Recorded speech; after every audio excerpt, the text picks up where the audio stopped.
C. Joseph Vijay எனும் நான்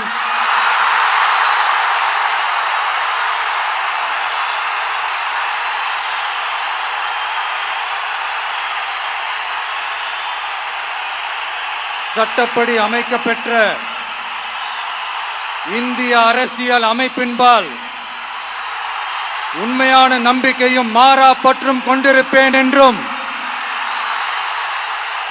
இந்திய நாட்டின் ஒப்பில்லாத முழு முதல் ஆட்சியையும் ஒருமையையும் நிலை நிறுத்துவேன் என்றும்